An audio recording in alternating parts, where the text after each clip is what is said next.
اپنے لیے طے شدہ معمولات میں سے کسی عمل کو کسی بھی دنیاوی کام اپنی ضرورت اور خواہش کی وجہ سے پیچھے کرنا خطرے سے خالی نہیں. یہ ایک دروازہ آپ کھول رہے ہیں اور یہ پتہ نہیں کہاں جا کے ختم ہوگا معاملہ. حضرت علی رضی اللہ عنہ فرمانے لگے کیا میں تمہیں اپنا اور اللہ کے نبی کی بیٹی کا واقعہ سناؤں؟ پھر انہوں نے فرمایا یہ حالت تھی ان کی. چنانچہ وہ اللہ کے نبی سے انہوں نے درخواست کی, انہوں نے خادم کہا, انہوں نے تسبیحات بتا دیں. پھر فرمانے لگے اللہ کا شکر ہے جب سے اللہ کے نبی نے وہ تسبیحات بتائی ہیں آج تک کبھی نہیں چھوٹیں. تو پوچھنے والے نے کہا حضرت جنگ صفین میں تو آپ دن رات میدان جنگ میں تھے, بھاگم دوڑی میں تھے اور ہلچل میں تھے, تو اس وقت تو آپ کو نہ کھانے کا نہ پینے کا کسی چیز کا ہوش نہیں تھا, تو اس موقع پہ بھی فرمایا جنگ صفین میں بھی یہ عمل نہیں چھوٹ رہا, جنگ میں بھی یہ عمل نہیں چھوٹ رہا. اس کو کہتے ہیں اعمال کا اہتمام. ہمارے نبی کا ارشاد ہے احب الاعمال الی اللہ ادومها وان قل, سب سے زیادہ اللہ کو یہ وہ عمل محبوب ہے جو ہمیشہ کیا جائے چاہے تھوڑا ہو. مراقبے کا وقت ہو گیا ہے, کپڑا ڈال کے سر جھکا کے بیٹھ جاؤ, سارے کام ہوتے رہیں گے. اللہ اللہ کرنے سے کسی کی دنیا اب تک خراب نہیں ہوئی, بلکہ بگڑی ہوئی دنیا بھی اللہ نے بنائی ہے اپنے نام کی برکت سے. قطب الاقطاب شیخ الحدیث مولانا محمد زکریا صاحب رحمۃ اللہ علیہ فرماتے تھے اللہ اللہ میں ایسی تاثیر ہے کہ ساری دنیا قائم ہے. ہمارے نبی کا ارشاد ہے جب تک ایک شخص بھی کہہ رہا ہے نا اللہ اللہ اللہ, ایک شخص بھی کہہ رہا ہے تو یہ دنیا قائم رہے گی. جس دن وہ فوت ہو جائے گا اللہ تعالیٰ حضرت اسرافیل سے فرمائیں گے اب دنیا کا فائدہ نہیں, اب اسے توڑ دو. چنانچہ سور پھونکا جائے گا اور دنیا کو توڑ پھوڑ دیا جائے گا. ایک آدمی کے اللہ اللہ کہنے کی وجہ سے دنیا قائم ہے. اللہ اللہ میں اتنی تاثیر ہے کہ ایک شخص اللہ اللہ کرے تو دنیا قائم ہے. تو جس گھر میں اللہ اللہ ہو وہ گھر قائم رہے گا کہ نہیں رہے گا؟ جس دکان پہ اللہ اللہ ہو دکان قائم رہے گی نہیں رہے گی؟ جس مدرسے میں اللہ اللہ کرنے والا مجمع ہو وہ مدرسہ قائم رہے گا کہ نہیں رہے گا؟ جس علاقے میں اللہ اللہ کہنے کا ماحول ہو وہ علاقہ قائم رہے گا کہ نہیں رہے گا؟ کیا ان کے میزائلوں سے ان کے بموں سے وہ علاقہ مٹ جائے گا جہاں اللہ اللہ کرنے والے لوگ ہوں؟ کبھی بھی نہیں ہو سکتا. اللہ اللہ کیا ہی پیارا نام ہے, نام کیا ہے عاشقوں کی جان ہے. تو اب یہ بتائیں اس موقع پہ ایک ساتھی کاپی لے کے کھڑا ہوتا ہے اور پوچھتا ہے ہاں جی بولو بھائی کون تیار ہے 7 مہینے کے لیے, کون تیار ہے 7 سال کے لیے, کون تیار ہے 4 مہینے کے لیے؟ میں آپ سے پوچھتا ہوں اب بتاؤ کون تیار ہے اس بات کے لیے کہ جان جائے تو جائے عمل کبھی نہیں جائے گا؟ اچھا عمل کرنا نہیں ہے, پہلے کرنا ہے, یہ بات ہے اصل. ساری تقریر کا مقصد تو یہی ہے, یعنی کہ عمل کرنا ہے. بھائی کبھی صبح کر رہے ہیں, کبھی شام کر رہے ہیں, کبھی رات کو کر رہے ہیں, سونے سے پہلے پہلے اونگتے پورا کر رہے ہیں. ہمارے ایک بہت بڑے بزرگ گزرے ہیں غوث الحق مخدوم سرور نوح رحمۃ اللہ علیہ. تو وہ ہر اللہ والے کا خلوت کا وقت مقرر ہوتا ہے. تصوف کی کتابوں میں ہمارے نبی کا یہ ارشاد بھی ہے لی مع اللہ ساعۃ, میرا اللہ کے ساتھ ایک وقت مقرر ہے جس میں اور اللہ ہوتے ہیں اور کوئی نہیں ہوتا. تو حضرت مخدوم سرور نور رحمۃ اللہ علیہ کی خلوت کا وقت تھا. وہ حضرت اپنے حجرے میں تھے, خلوت میں تھے. تو حضرت خضر علیہ السلام آئے. کون آئے؟ خضر علیہ السلام. خضر علیہ السلام آئے اور آ کے حضرت کے حجرے کی دیوار سے لگ کے کھڑے ہو گئے کہ اب باہر نکلیں گے ملاقات ہوگی. کھڑے ہوئے بہت دیر کھڑے رہے. مریدین سے پوچھنے لگے حضرت کب کیا پروگرام ہے نکلنے کا؟ ان کا جی نماز پہ تشریف لائیں گے. اچھا پھر تو دیر ہو جائے گی. تو یہ پیغام چھوڑ کے وہاں سے روانہ ہوئے. اچھا مریدین کو پتہ ہی نہیں کہ کون ہے یہ. تو فرمانے لگے جب حضرت باہر آئیں تو عرض کرنا خضر آئے تھے, آپ کا انتظار کیا تھا لیکن آپ کو تاخیر ہوئی اور وہ چلے گئے. جب حضرت مخدوم نور رحمۃ اللہ علیہ اپنے حجرے سے باہر نکلے تو مریدین نے بتایا حضرت پتہ ہے آپ کو حضرت خضر علیہ السلام آئے تھے. آپ سے ملنے کے لیے انتظار کر رہے تھے، تو بڑی بے نیازی کے ساتھ فرمایا لی مع اللہ ساعۃ، اللہ کے ساتھ جو وقت مقرر ہے اس میں ہم کسی کو شریک نہیں کرتے۔ لی مع اللہ ساعۃ، یہ سالکی توحید ہے۔ یہ کیا ہے؟ سالکی کیا ہے؟ یہ سالکی توحید ہے۔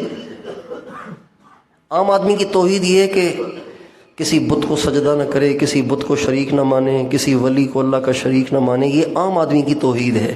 سالکی توحید کیا ہے؟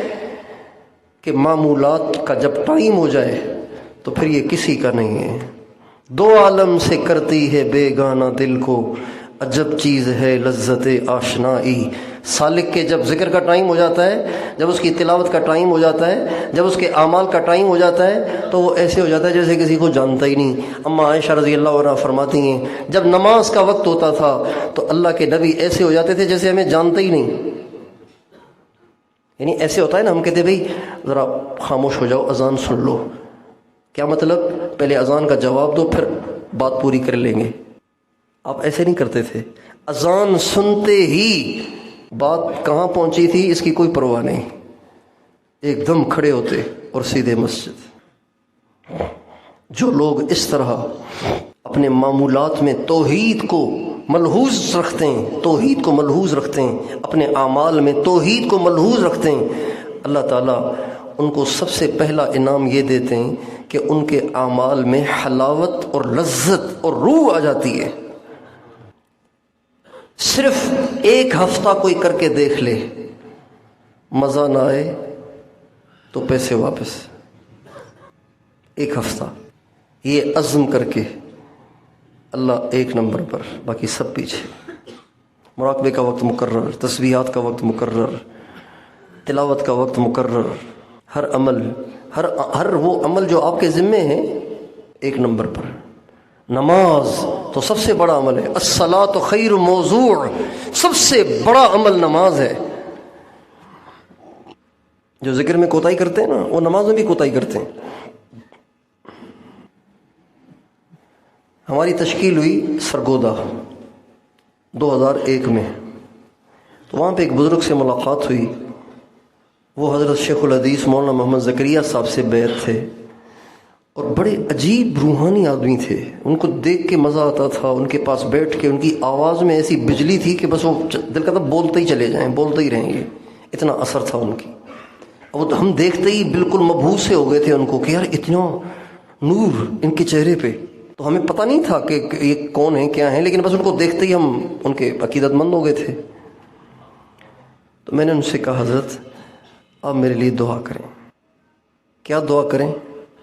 دعا کریں کہ اللہ تعالیٰ مجھے دعوت میں اور علم میں اور ذکر میں کمال عطا فرمائے۔ دعوت میں اور علم میں اور ذکر میں کمال عطا فرمائے۔ یہ 3 مقاصد نبوت ہے نا، یتلو علیہم آیاتہ ویزکیہم ویعلمہم الکتاب۔ اللہ تعالیٰ کمال عطا فرمائے۔ تو فرمانے لگے جب رات کو ملاقات ہوگی تو عرض کر دوں گا، جب رات کو ملاقات ہوگی تو۔ جب صبح کو فجر کی نماز میں تشریف لائے تو مجھے بڑی تشویش تھی، فجر سے پہلے آگے تھے، تو نماز بیان سے فارغ ہوئے تو میں تو جلدی پہنچوں اور پوچھوں بس کیا ہوا۔ تو جب صبح ہوئی تو انہوں نے چند باتیں فرمائیں، جو دعا فرمائی اس کا کیا جواب ملا، چند باتیں فرمائیں۔ تو اس میں سے جو ایک بات جو میرے اور آپ کے کام کی ہے اور عنوان سے ملی ہوئی ہے، عنوان کے مناسب ہے، وہ یہ تھی کہ فرمانے لگے ذکر کرو وقت مقرر کر کے تو کمال ملے گا۔ ذکر کرو کیسے؟ کمال ملے گا اس سے۔ تو آپ سب سے درخواست ہے اپنے اعمال کے اوقات متعین کریں، اور پھر یہ ذہن میں رکھیں ایک نمبر پہ کون؟ سب بتائیں، پیچھے والے بھی، اللہ ایک نمبر پر، باقی سب پیچھے۔ کھانا چھوڑ دیا مر نہیں جائیں گے، نیند آگے پیچھے کر لی تو مر نہیں جائیں گے، کام کاج آگے پیچھے کر دیے تو دنیا درم برم نہیں ہو جائے گی، لیکن اگر اللہ کو 2 نمبر پہ لے گئے نا تو ایسے نہ پھر اللہ بھی ہمیں 2 نمبر پہ لے جائے۔ کیا مطلب؟ اللہ بھی کہے کہ جو میری مانتے ہیں پہلے تو ان سے فارغ ہو لوں، پھر تمہاری بھی سن لوں گا۔ تو اگر یہ ہو گیا تو پھر کیا ہوگا؟ اللہ کہے کہ پہلے تو ان کی سنوں گا جو میری مانتے ہیں، جو مجھے 1 نمبر پہ رکھتے ہیں، جب وہ ختم ہو جائیں گے پھر تمہیں دیکھیں گے۔ اس لیے ہم اپنے اوقات کو متعین کریں اور اپنے اعمال کو 1 نمبر پہ رکھیں، باقی سب کام پیچھے ہوتے رہیں گے، اللہ کے لیے، اللہ کے نام کے لیے، اللہ کے کام کے لیے، اللہ والے اعمال کے لیے نہ کہا کریں، ہوتے رہیں گے، وہ کرنے ہیں۔ جب آپ اس طرح کریں گے آپ کے ہر عمل میں جان آ جائے گی۔ سارے کام چھوڑ چھاڑ کے جب آپ مراقبے میں بیٹھیں گے، سارے کام چھوڑ چھاڑ کے جب آپ تلاوت کریں گے، سارے کام چھوڑ چھاڑ کے جب آپ تہجد میں اٹھیں گے۔ ہمارے حضرت جی ایک دفعہ فرمانے لگے روتے ہوئے مجمع میں، اس مجمع میں ایک بوڑھا ہے، اس مجمع میں ایک بوڑھا ہے جس کی 50 سال سے تہجد قضا نہیں ہوئی۔ جس کی کتنے سال سے؟ وہ بوڑھے کون تھے آپ خود ہی سمجھیں۔ کسی اور کے لیے کہتے تو یوں کہتے، اس مجمع میں ایک بزرگ تشریف لائے ہوئے ہیں۔ اور کسی خادم سے خود بھی فرمایا تھا، وہ خادم تھا، پریشان تھا اپنے کسی مسئلے کی وجہ سے، تو فرمایا پریشان کیوں ہوتے ہو؟ میں تمہارے لیے دعا کروں گا، اللہ کا شکر ہے میری 50 سال سے تہجد قضا نہیں ہوئی۔ جب میں نے کبھی اللہ سے غفلت نہیں برتی تو آپ کے لیے جو میں دعا کروں گا تو اللہ بھی تو اسے غفلت نہیں برتے گا، اللہ بھی تو اس میں تاخیر نہیں کرے گا۔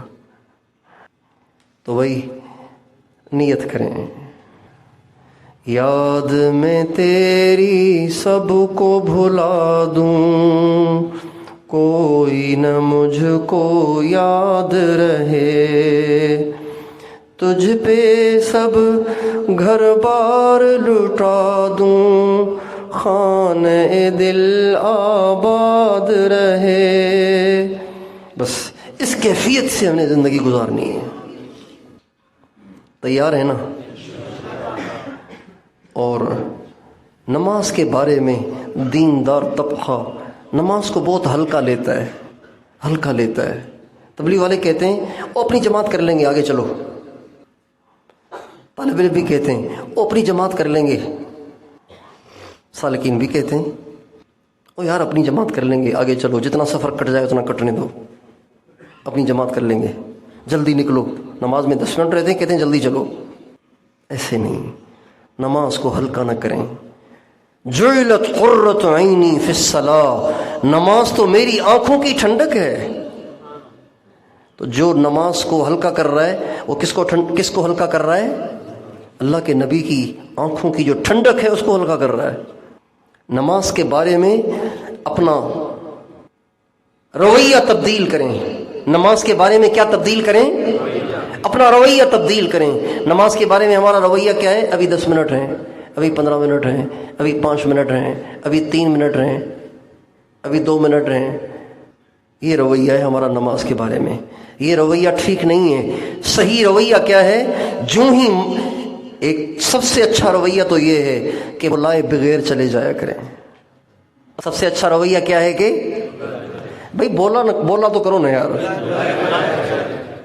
بن بلائے جایا کریں۔ اچھا بچہ وہ ہے کہ جو بن بلائے ہر وقت حاضر باش رہے، یا وہ ہے جس کو چیخ چیخ کے بلایا جا رہا ہو پھر وہ آ رہا ہو بھاگا بھاگا؟ بتاؤ اچھا بچہ کون سا ہے؟ ہر وقت حاضر باش رہے، بلانے سے پہلے پتہ ہے کہ ابو کے کھانے کا ٹائم ہے، کھانا لانا ہے، ابو کی دوائی کا ٹائم ہے، پہلے اب ابو جان چیخ رہے ہیں بیٹا دوائی کا ٹائم ہو گیا ہے، آؤ آ کے دوائی کھلاؤ۔ اب بیچارہ بھاگا بھاگا آ رہا ہے، فرما بردار ہے، لیکن 2 نمبر فرما بردار ہے۔ 1 نمبر فرما بردار کیا ہے؟ چنانچہ حضرت سعید بن مسیب فرماتے ہیں 20 برس تو اذان ایسے ہوئی کہ میں مسجد میں پہلے سے موجود تھا۔ بن بلائے پہنچنے والے اگر ہم نہیں بنتے تو بلانے کے بعد تو پھر ٹال مٹول کرنا چھوڑ دیں ہم. جو ہی اذان کی آواز کان میں پڑے حی علی الصلاۃ، آؤ نماز کی طرف، تو پھر ہم اپنے نبی کی اس موقع کی اس سنت کو زندہ کریں کہ ہم کسی کو نہ جانیں، کسی کو نہ پہچانیں، گویا ہم کسی کو جانتے ہی نہیں. اذان سنی ختم. جو آدمی اس طرح سے نماز پہ لبیک پڑھے گا اس کو نماز میں مزہ آئے گا. کہتے ہیں نماز میں دھیان نہیں جمتا، تو نماز میں دھیان کیسے جمے گا؟ نماز کو آپ نے رکھا ہوا ہے تیسرے نمبر پہ. پہلے نمبر پہ دکان کاروبار، دوسرے نمبر پہ کھانا پینا گپ شپ، اور تیسرے نمبر پہ نماز. تو نیت کریں، اپنی عادت ڈالیں، حی علی الصلاۃ کی آواز کان میں پڑتے ہی آپ کے قدم کس طرف کو جائیں گے؟ کس طرف کو جائیں گے؟ اذا ما دعا داعیکم قمت مسرعا مجیبا لمولا جل لیس له مثل. اے میرے رب، جب تیرا پکارنے والا مجھے پکارتا ہے تو بس پھر میں بے قرار ہو جاتا ہوں، میں جلدی جلدی تیرے گھر کی طرف چلتا ہوں، اس لیے کہ میرے رب تیرے جیسا کوئی ہے ہی نہیں، تیرے جیسا کوئی ہے ہی نہیں. وحقکم ما لذ لی غیر ذکرکم وذکر سواکم فی فمی قط لا یحلو. تیرے حق کی قسم، تیرے نام کے بغیر مجھے کسی چیز میں مزہ نہیں آتا. میرے لیے تو دنیا کی ساری چیزیں تیرے نام کے بغیر پھیکی ہو گئی ہیں. تو اس اہتمام، اعمال میں کمپرومائز نہیں، اعمال میں کمپرومائز نہیں. عمل کا وقت ہے، دنیا ادھر سے ادھر ہو جائے گی، عمل کا وقت ہے، عمل نہیں چھوڑنا. اور اذان کے بعد ہم کسی کے نہیں. تو اہتمام فرمائیں گے انشاءاللہ. اللہ تعالیٰ مجھے بھی توفیق دے، آپ کو بھی.